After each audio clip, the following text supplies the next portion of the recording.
I still remember the morning like it was yesterday. The sun had barely risen, but I was already awake, my mind buzzing with excitement because today I was finally going to drive my car. The one I had saved for months to buy, the one that felt like an extension of me.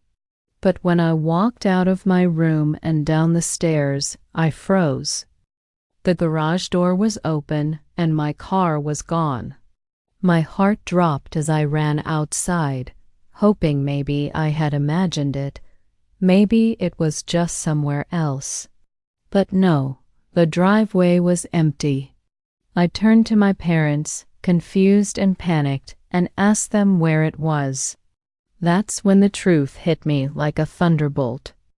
They had sold it. Sold my car. And they didn't even think to tell me. They tried to explain, saying they needed the money for bills, that they thought I didn't need it, that they were doing what was best.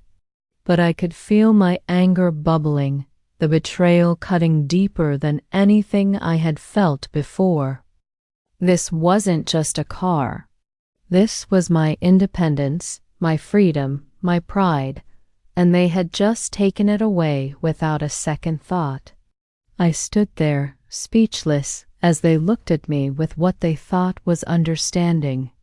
I wanted to scream, to cry, to do something, anything, but my mind went blank. I went back into my room, slammed the door, and sat on my bed, trying to process the humiliation and rage. How could they betray me like this? How could the people who were supposed to love me unconditionally, the people who were supposed to protect me, betray me over money? I tried to calm myself, tried to tell myself it was just a car, that material things could be replaced, but deep down I knew it was more than that. This was about trust. They had broken my trust, and nothing about their excuses could fix that. That day, as I sat in my room staring at the empty driveway, a plan began to form in my mind. I wouldn't let them get away with this.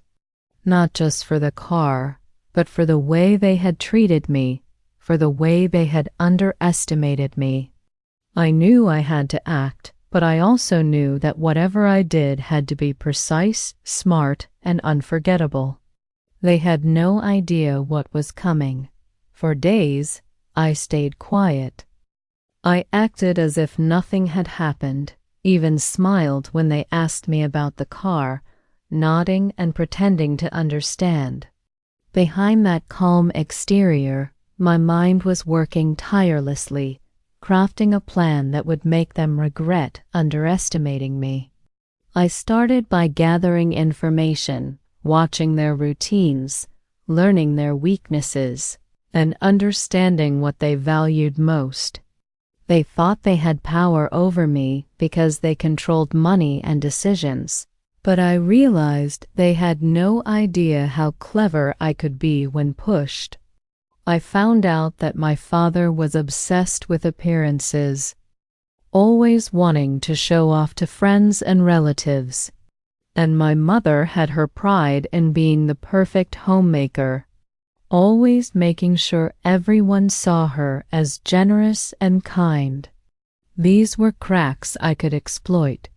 The more I observed, the more I noticed little things, patterns that revealed just how vulnerable they were to embarrassment and exposure. And that gave me an idea, a plan that wouldn't just return my car, but would teach them a lesson they would never forget. I began small, testing their reactions, seeing how far I could push without them realizing I was plotting something bigger. Every time they made a snide comment about responsibility or spending, I filed it away in my mind, knowing that each word would fuel the story I was about to tell, the narrative I would use against them. I wasn't acting impulsively anymore. I was strategic. Every emotion, every smile, Every nod was a part of the plan. I was patient because I knew that revenge, the real kind, required time, precision, and the element of surprise.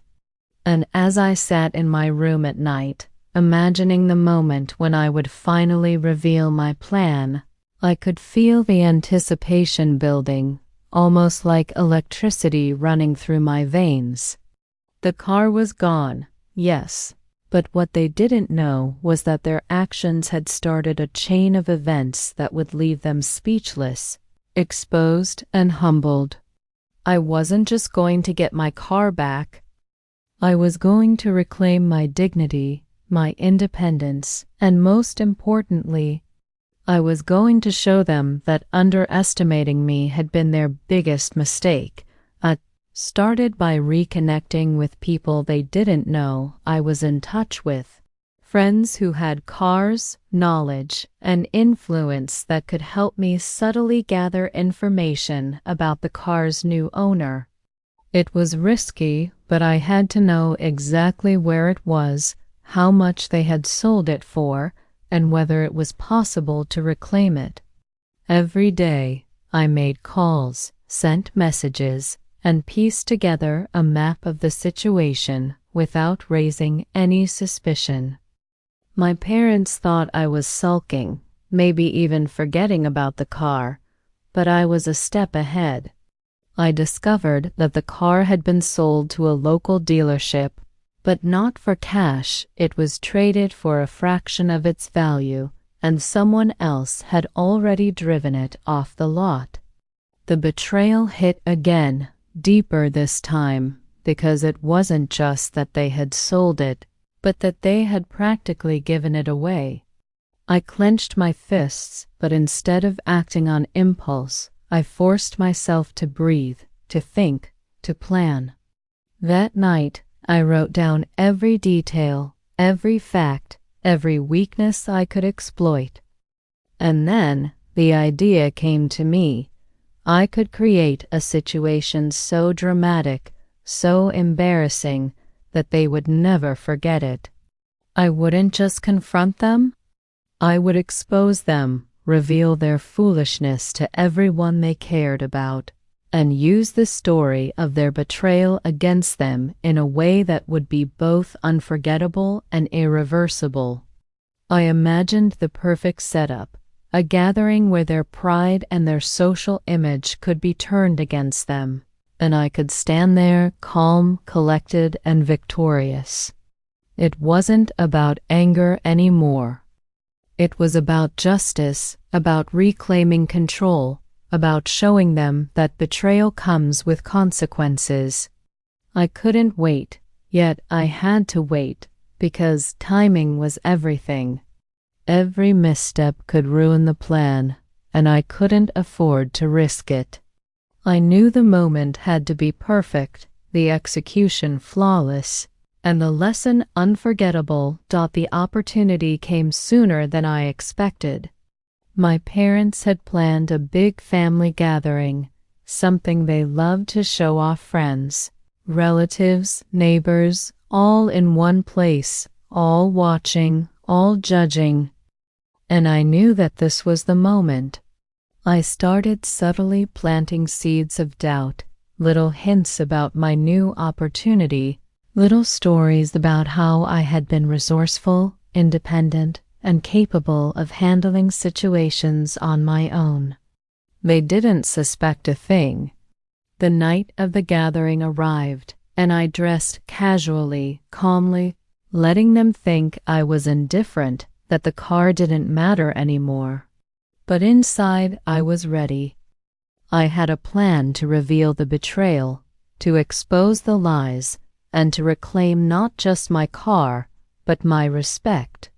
As the guests arrived, my parents proudly showed off their house, their accomplishments, their generosity, but I noticed the arrogance, the overconfidence. They had no idea that tonight the roles would reverse.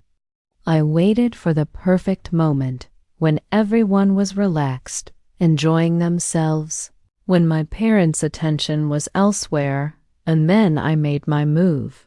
I casually mentioned the car, the one they had sold without telling me, and began to recount the story, not angrily, not in tears, but with calm clarity, step by step.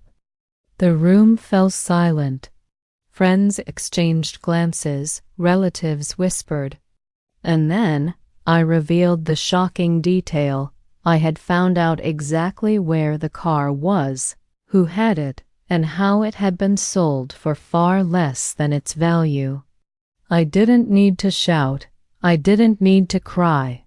The look on their faces was enough. They were speechless.